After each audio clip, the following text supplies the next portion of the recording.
नमस्कार प्रिय शिव भक्तों, आशा करता हूँ कि आप सभी शिव गुरु के कृपा से सुखी और स्वस्थ होंगे। तो आप सभी का स्वागत करता हूँ आपके अपने YouTube चैनल दैविक संसार में। आज आप लोगों को शिव गुरु का एक अत्यंत ही लाभकारी कथा सुनाने जा रहा हूँ, तो कृपा ध्यान से और अंत तक सुनिए। किसी गांव में एक बुढ़िया माई रहा करती थी। वह बिल्कुल अकेली थी, उसके साथ कोई नहीं था, न बेटा न बहू। वह बुढ़िया माँ बहुत ही कंजूस थी। उसकी कंजूसी के चर्चे दूर दूर तक थे, परंतु उसमें एक अच्छाई भी थी। वे भगवान शिव की भक्त थी और हर समय नमः शिवाय का जाप किया करती थी। लेकिन फिर भी भक्तों, वह धर्म के नाम पर कोई कार्य नहीं करती थी। शिव चर्चा होती तो शिव चर्चा सुनने नहीं जाती और कभी भी अपने घर पर शिव चर्चा नहीं करवाती। 1 रुपया का प्रसाद भी खरीदने में उसको परेशानी होती थी। वह इतनी कंजूस थी कि उसके दरवाजे पर कोई भी आए साधु संत, चाहे भिखारी चाहे भूखे प्यासे लोग, वह किसी को कुछ भी नहीं देती थी। एक बार भगवान शिव जी ने सोचा क्यों ना देखा जाए कि यह बूढ़ी माँ कितनी कंजूस है। फिर भगवान शिव एक साधु बाबा का रूप धारण कर उस बूढ़ी माई के यहाँ गए। उन्होंने बूढ़ी माई से भिक्षा मांगी तो बूढ़ी माई ने अंदर से कहा कि बाबा जाओ जाओ, मुझे काम है, थोड़ी देर में आना। भगवान वहां से चले गए। थोड़ी देर बाद शिव गुरु फिर से वहां आए तो बूढ़ी माई ने फिर बहाना बना दिया और कहा, हे प्रभु आप शाम को आना। भगवान शिव जी फिर से चले गए। फिर शाम के समय भगवान फिर आए तो बूढ़ी माई ने कहा, देखो मैंने तो खाना खा लिया, अब देने को कुछ नहीं है। भगवान शिव चले गए। फिर भगवान अगले दिन सुबह फिर आए तो बुढ़िया माँ को गुस्सा आ गया। उसने कहा, तुम फिर से आ गए, तुम्हें समझ में नहीं आता कि मैं बार बार तुम्हें लौटा रही हूं। तुम नहीं जानती मैं तुम्हें कुछ देना नहीं चाहती, मेरे पास तुम्हें देने के लिए कुछ भी नहीं है। अरे जाओ जाओ यहां से। भगवान शिव मुस्कुराए, सोचने लगे सच में यह बुढ़िया तो बहुत ही कंजूस है। फिर भगवान शिव जी वहां से लौट गए। धीरे धीरे समय बीतता है और बूढ़ी माँ की मृत्यु का समय निकट आ जाता है। वह भगवान शिव का नाम जपती रही। फिर उसकी मृत्यु हो जाती है तो यम के दूत उसे ले जाने आते हैं। बूढ़ी माँ उससे कहती है, देखो भाई, मैं तुम्हारे साथ नहीं जाऊंगी, मैं तो शिवलोक जाऊंगी। मुझे तो शिवधाम जाना है, मुझे शिवदूत लेने आएंगे। मैंने हमेशा शिव जी का नाम जपा है, लेकिन यमदूत उसकी एक नहीं सुनते और उसे खींचकर यमलोक ले जाते हैं। रास्ते में बूढ़ी माँ कहती है, तुम लोग मुझे नरक में ले ही जा रहे हो तो ठीक है, लेकिन एक बार मुझे शिवलोक ले चलो, मुझे भगवान शिव के दर्शन करने हैं। बूढ़ी माँ के बार बार आग्रह करने पर यमदूत बूढ़ी माँ को शिवलोक ले जाते हैं। बूढ़ी माँ शिवलोक जाकर भगवान शिव से कहती है, हे भोलेनाथ, मैं तो हमेशा आपका नाम जप किया करती थी, फिर भी यह लोग मुझे नरक ले जा रहे हैं। भगवान शिव जी ने कहा, तुम्हें नरक में ही जाना पड़ेगा। तब बूढ़ी माँ ने कहा, लेकिन भगवान, मैं हमेशा आपकी पूजा करती हूँ और आपके नाम का जाप करती हूँ, फिर भी मुझे नरक में क्यों जाना पड़ेगा? तब भगवान शिव जी ने कहा, अच्छा, तुमने कभी शिव चर्चा कराया है, या फिर कभी तुमने शिव चर्चा किया है, या फिर तुम कभी शिव चर्चा सुनने गई हो? तुम मेरा हमेशा नाम जपा करती हो, लेकिन तुमने कभी कोई धर्म का काम नहीं किया, ना ही किसी को दान दिया है, ना ही कभी भूखे को खाना खिलाया है। तुमने कभी किसी को कुछ नहीं दिया, तुम्हारे आगे पीछे कोई नहीं था, फिर भी तुम सारा जीवन धन संचित करने में लगी रही। अरे शिव चर्चा कराकर भक्तों को बुलाकर उन्हें प्रसाद बांट दोगी तो क्या होगा? तुम पुण्य की भागी ही बनोगी, लेकिन तुमने ऐसा नहीं किया। तुमने बिल्कुल भी दान पुण्य नहीं किया, इसीलिए तुम्हें नरक में ही जाना पड़ेगा। तो बुढ़िया माई कहती है, हाँ मुझसे गलती तो हो गई, भगवान मुझे कुछ दिन का समय दे दो। तब भगवान शिव जी ने उसे 7 दिन का समय दिया। 7 दिन के लिए बुढ़िया माँ फिर से धरती पर आ गई और फिर वह जिंदा हो गई। ये तो बुढ़िया माई के शिव नाम जप करने का फल ही था कि वह मरकर 7 दिन के लिए फिर से जिंदा हो गई। अब बुढ़िया माँ बहुत दान पूर्ण करने लगी, सबको बुला बुलाकर शिव चर्चा कराने लगी, सबको भोजन कराती, जहां चर्चा होता भागी भागी जाती, साथ में प्रसाद भी लेकर जाती और शिव चर्चा कराने लगी। भंडारे भी कराए। उसने 7 दिनों में सब कुछ दान पुण्य कर दिया और फिर 7वें दिन बुढ़िया माई ने अंतिम बार शिव चर्चा रखा। बहुत से लोग इकट्ठा हुए। माई ने शिव गुरु के चरणों में प्रणाम किया, माँ भवानी को प्रणाम किया, कार्तिकेय गणेश को प्रणाम करके गुरु भाई गुरु बहनों को चर्चा सुनाने लगी। अब देखिए वह बुढ़िया माई शिव चर्चा कैसे सुनाती हैं। बुढ़िया माई की शिव चर्चा भी आप सुन लीजिए, आपकी मनमांगी मुरादें पूरी होंगी। तो बुढ़िया माई कहती है, एक समय की बात है, एक गांव में एक किसान रहता था। उसका एक बेटा और एक बेटी थी। बेटी बड़ी थी, बेटा छोटा था। वह और उसकी पत्नी दोनों अपने बच्चे की शादी करके इस संसार से चल बसे। बेटी की शादी बहुत अमीर घर में हुई थी। उसके पास बहुत धन था, धन की कोई कमी नहीं थी। बेटा बेचारा बहुत गरीब था। वह दिन भर खेतों में काम करता, फिर भी घर का खर्च पूरा नहीं होता, तो अलग अलग तरीके से मजदूरी करता। उसके पास कोई धन संपत्ति नहीं थी। प्रतिदिन कमाता और अपने परिवार का पालन पोषण करता था। जिस दिन उसे कोई काम नहीं मिलता, उस दिन उसके पास खाने के लिए कुछ भी नहीं होता। जिस दिन मेहनत मजदूरी करता था, उसी दिन घर में चूल्हा जलता था, नहीं तो घर में चूल्हा नहीं जलता था। उसकी पत्नी भगवान शिव जी की भक्त थी।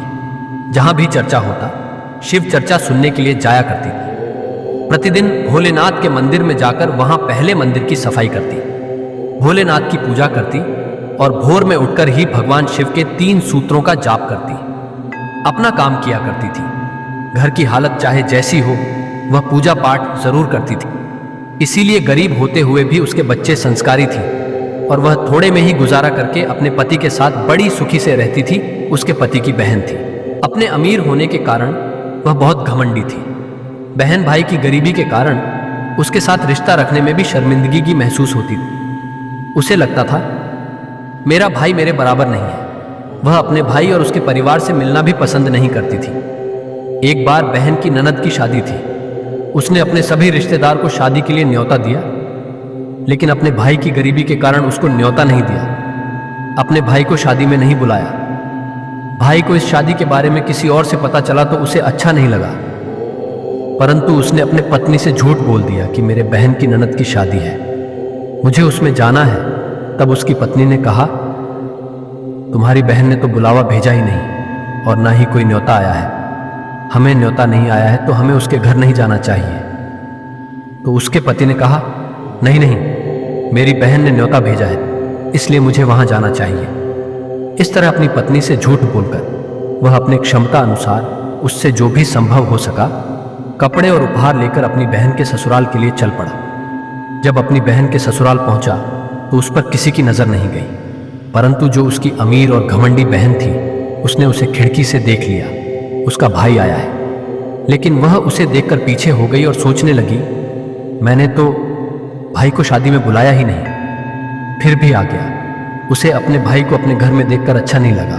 तब उसके देवरानी ने उसके भाई को आजार आ लिया। यहाँ ने जाने के हुनलिया नमा अपने गुम से हेलिका से टी खमसेची निते तमाने की कामा सिक्रमेंदी गुम्मे नेला लुवा लीसेमान गेमाने से गाते मौता मने नेरा का कहना ना sepake mende monir hoxendin nis तने ननीसेले सिरदीला जो आता देख लिया और दौड़ी दौड़ी अपनी जेठानी के पास गई और उससे कहने लगी, दीदी दीदी तुम्हारे भैया आए हैं। तब वह देवरानी से कहने लगी, द्वार पर मेरे जेठ ससुर बैठे हैं, इसलिए मैं जा नहीं सकती, मुझे उनसे शर्म लगती है। तुम मुझे यह बताओ कि मेरे भाई का भेष कैसा है, वह क्या लेकर आया है। तब उसकी देवरानी कहने लगी, दीदी तुम्हारे भाई ने तो बहुत ही मैले कपड़े पहने हुए हैं जो जगह जगह से घिसे हुए हैं। उसके हाथ में एक थैला भी है जिसमें उसने कुछ रखा हुआ है। उसकी बहन ने कहा, तुम जाओ और मेरे भाई को पीछे के दरवाजे से घर के अंदर भेज दो। उसकी देवरानी गई और उसके भाई को पीछे के दरवाजे से भेज दिया। भाई आते हुए रास्ते में सोच रहा था कि बहुत दिनों के बाद बहन से मिलने आया था तो बहन मुझसे मिलकर बहुत खुश होगी, लेकिन पैसे के घमंड में अंधी बहन ने भाई की भावनाओं को नहीं समझा। भाई के अंदर आने पर उसने भाई को पानी तक नहीं पूछा और ना ही बैठने को कहा। उसने यह भी नहीं पूछा कि उसका कैसा है, परिवार में सब कैसे हैं, भाई भतीजे कैसे हैं। और उससे वह उल्टा कहने लगी कि तुम्हें यहां पर किसने बुलाया है और यहां क्यों आए हो। वह भाई को ताने मारने लगी और कहने लगी, तुम इस फटीचर हालत में मेरे यहां आए हो, यहां आकर तुमने मेरी सारी इज्जत खराब कर दी।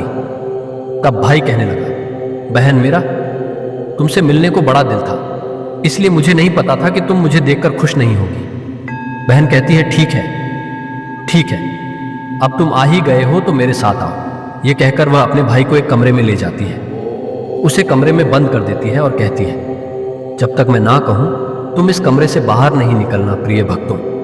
बेचारा भाई पैदल ही गया था, भूखा प्यासा था, लेकिन बहन ने उसकी कोई खोज खबर नहीं ली। धीरे धीरे 2-3 दिन बीत गए। बहन ने दरवाजा नहीं खोला।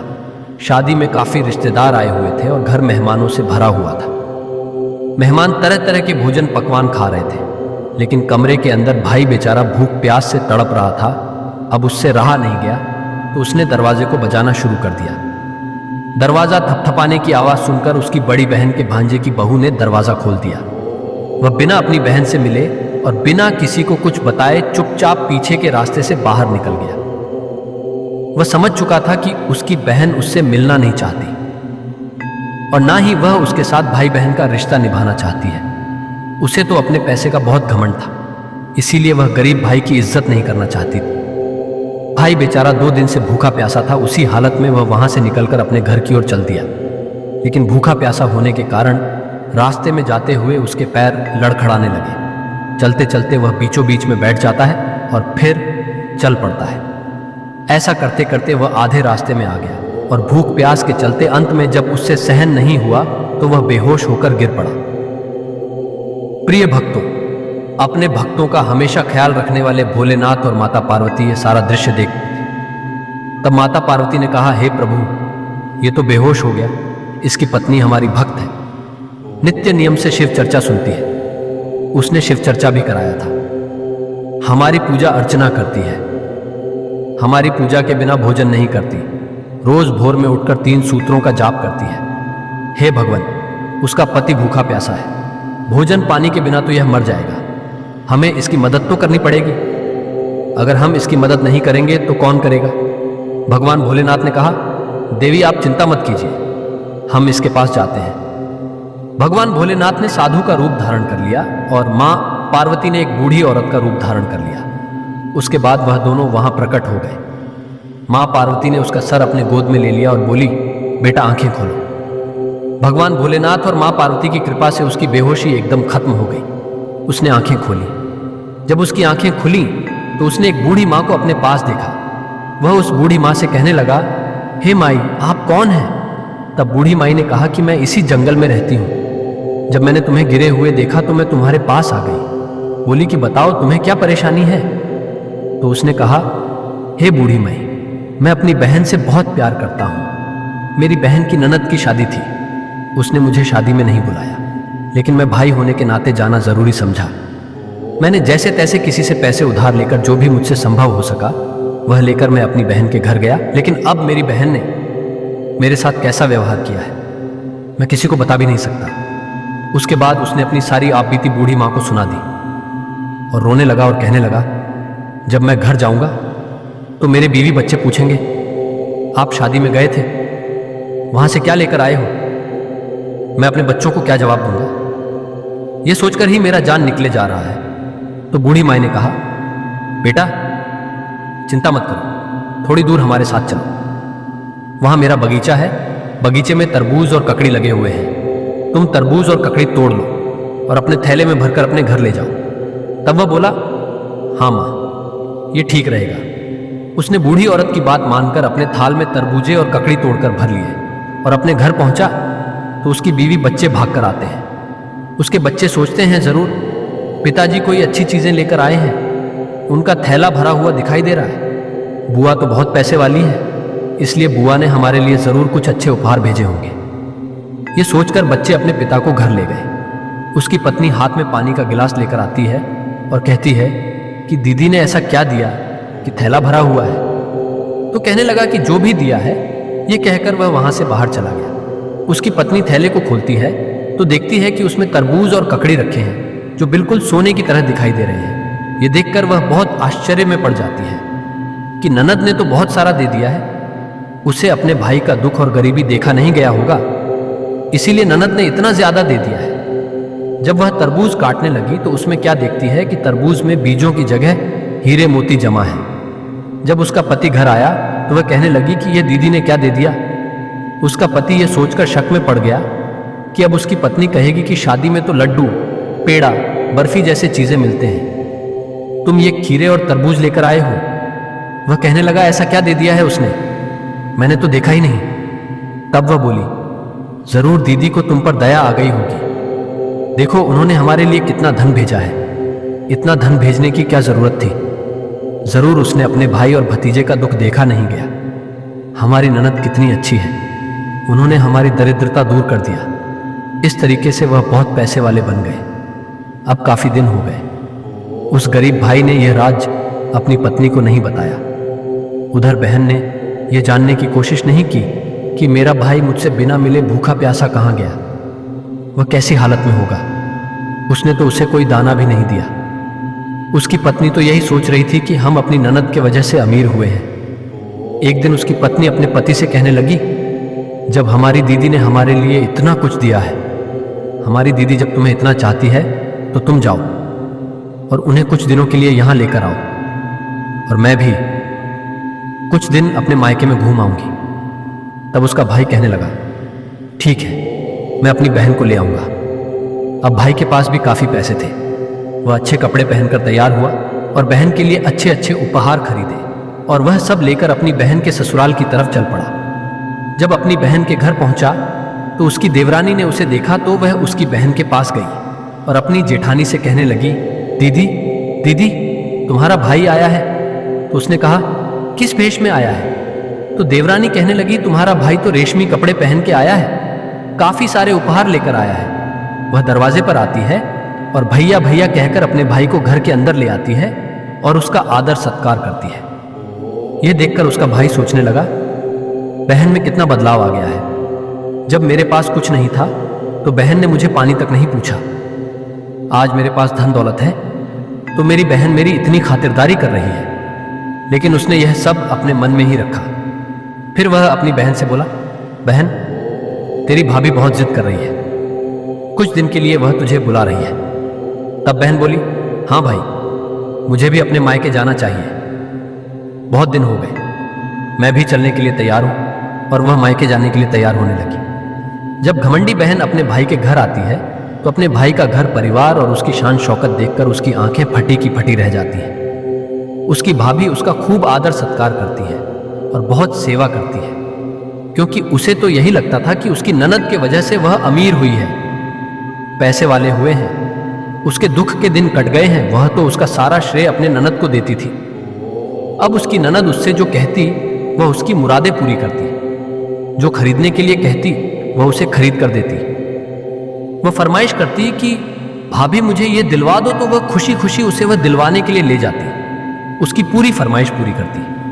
अब उसकी बहन का अपने ससुराल जाने का समय आ गया। तो एक दिन उसका भाई मोची के पास गया और मोची से उसने कहा, भैया एक जोड़ी बोलने वाली जूती बना दो। मोची बोला, ठीक है, मैं बना दूंगा। जूती बनाने में 2-3 दिन का समय लग जाएगा। उसने कहा, ठीक है। वह घर आया और अपनी बहन से कहने लगा कि बहन, एक दिन और रुक जाओ, फिर चली जाना।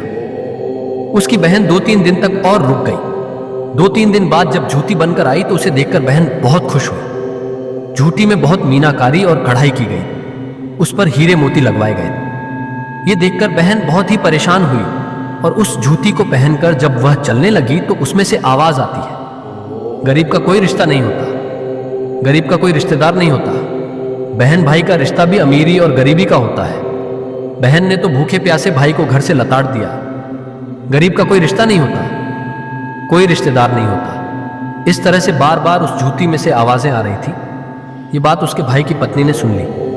वह अपने पति से कहने लगी, ये जूती क्या कह रही है, मेरी तो कुछ समझ में नहीं आ रहा है। तब उसका पति कहने लगा, ये तो जूती है, मैंने मोची से जो कहा था वैसे उसने बना दिया, लेकिन यह क्या कह रही है मुझे नहीं पता।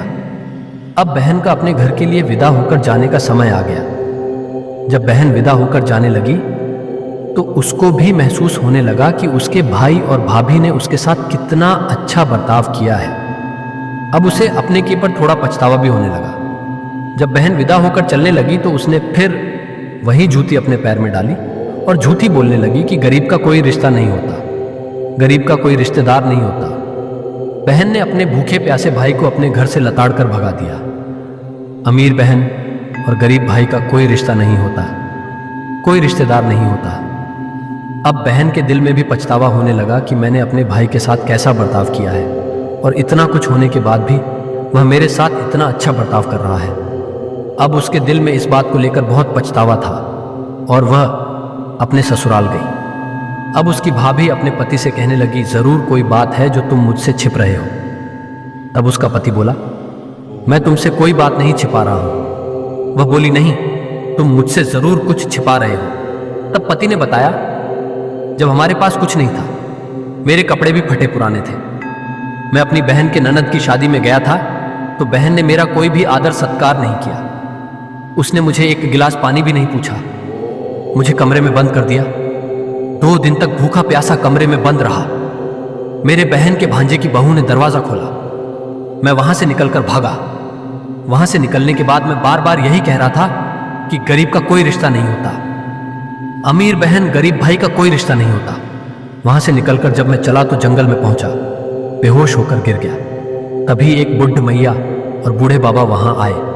उन्होंने मुझे पानी पिलाया, मेरी सारी कहानी सुनी। जब मैंने कहा कि बहन के घर से शादी में से आ रहा हूं, मैं अपनी बीवी और बच्चे को क्या मुंह दिखाऊंगा, तो उस बूढ़ी माई ने बगीचे में से एक तरबूज और ककड़ी लाकर मेरे थैले में भर दिया।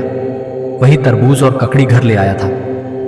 उस बूढ़ी माई और साधु बाबा के कारण ही हमारी हालत गरीबी से अमीरी में बदल गई। मेरी बहन ने हमारी कोई मदद नहीं की है और ना ही उसने कभी कोई धन दिया है। उसकी पत्नी कहने लगी, मैं तो आज तक यही सोच रही थी, मेरी ननद की वजह से हम पैसे वाले हुए हैं। वह बूढ़ी मैया और साधु बाबा जो आपको जंगल में मिले थे, अवश्य ही वह शिव गुरु और मां पार्वती थे, जिनकी पूजा मैं करती हूं, जिनकी मैं शिव चर्चा सुनती हूं और शिव चर्चा करवाती हूं। भगवान शिव और भगवान पार्वती ने हम पर कृपा की है, उनके कारण ही हम गरीब से अमीर हुए हैं। ये सब शिव चर्चा करने का प्रभाव है। तब उसका पति कहने लगा, तुम ठीक कह रही हो, लेकिन फिर भी अपने मन में कोई बैर मत रखना। अगर मेरी बहन मेरे साथ ऐसा व्यवहार ना की होती, अपने घर में बंद ना की होती, मैं भूखा प्यासा ना होता और उसके ससुराल से ना भागता, तो शायद हम पर भगवान शिव मां पार्वती की कृपा नहीं होती। किसी न किसी रूप में यह सब मेरी बहन से जुड़ा हुआ है। वह अपनी पत्नी को समझाने लगा, कहने लगा, मेरी बहन के प्रति तुम अपने मन में दुर्व्यवहार मत रखना, उसके साथ कोई भी ऐसा व्यवहार मत करना। अब पत्नी ने वैसा ही किया। पत्नी कहने लगी, आप चिंता न करें, ऐसा ही करूंगी। भगवान ने हमें इतना दिया है जिससे हम दूसरों की मदद कर सकते हैं, लेकिन हम अपनी गरीबी के दिन भूल नहीं सकते। अगर बहन ने ऐसा किया है तो वह उसकी सोच है। हम हमेशा उसका आदर सत्कार करेंगे। जब भी वह मायके आएगी, वह जो भी कहेगी हम उसे उपहार देंगे, उसके साथ अच्छे से बर्ताव करेंगे। अब इस प्रकार दोनों की भगवान शिव और मां पार्वती के प्रति श्रद्धा बढ़ती गई। भाई ने एक दिन चिट्ठी लिखकर अपनी बहन को भिजवाया और चिट्ठी में लिखा था, बहन तुम शिव चर्चा किया करो, शिव गुरु का ज्ञान लो और 3 सूत्रों का महामंत्र जप किया करो, नमः शिवाय। इतना जपने से शिव गुरु तुम पर प्रसन्न होंगे। हे बहन, आज हम लोग अमीर हुए हैं तो शिव गुरु के कृपा से हुए हैं। शिव चर्चा कथा कराया करो, इससे तुम्हारा उद्धार होगा। बहन अपने भाई की चिट्ठी को पढ़ती है तो वह बड़े ही खुश होती है। उसकी आंखों में आंसू बहने लगे। अब बहन ने भी शिव चर्चा करवाना शुरू कर दिया। वह जहां शिव चर्चा होती, शिव चर्चा सुनने के लिए चली जाती। इस प्रकार बहन के घर वाले बहुत खुशी खुशी रहने लगे। उसके घर में भी सुख शांति का वातावरण हो गया। बहन के मन से सारे कुविचार निकल गए और वह भी बड़ी धार्मिक और सुशील तथा सीधी साधी और बड़ी ही सरल हृदय वाली महिला बन गई। जो भी धैर्य रखकर भगवान भोलेनाथ की कथा को कहता सुनता और सुनाता है, शिव चर्चा करता है, तो भगवान स्वयं अपने भक्तों का ध्यान रखते हैं, उनके हर समस्या का निवारण करते हैं। प्रभु शिव जी अपने भक्तों को कभी अकेला नहीं छोड़ते। तो प्रिय भक्तों, इस प्रकार बुढ़िया माई ने जैसे ही शिव गुरु की यह कथा को समाप्त किया, वैसे ही उसकी मृत्यु हो गई। फिर बुढ़िया माई ने शिव जी से कहा, हे भगवान, अब ठीक है, मैंने अब अपना सब कुछ धर्म कार्य में लगा दिया, दान पुण्य किया, शिव चर्चा किया। तब भगवान शिव ने कहा, हाँ, जितना तुमने सारी जिंदगी में नहीं किया, उतना धर्म 7 दिन में अर्जित कर लिया। वाह, अब तुम शिवलोक में रह सकती हो। बुढ़िया माई बड़ी खुश हुई और खुशी खुशी शिवलोक में रहने लगी। प्रेम से बोलिए, उमा उमापति शिव शंकर भगवान की जय माता। पार्वती की जय, शिव गुरु भगवान की जय, गणेश कार्तिकेय भगवान की जय, हे शिव गुरु भगवान। जितने भी शिव भक्त इस शिव चर्चा कथा को सुन रहे थे, उनकी सभी मनोकामनाएं पूर्ण करना, उन्हें सुख समृद्धि और बल बुद्धि विद्या देना, उनके दुख का नाश करना, रोग शोक दूर करना, सबकी सुहागिनों को सुहागन रखना। हे माता पार्वती, अपने भक्तों पर कृपा करना। तो प्रेम से बोलिए नमः शिवाय। प्रिय भक्तों, इस प्रकार से आज की यह शिव चर्चा कथा समाप्त हुई।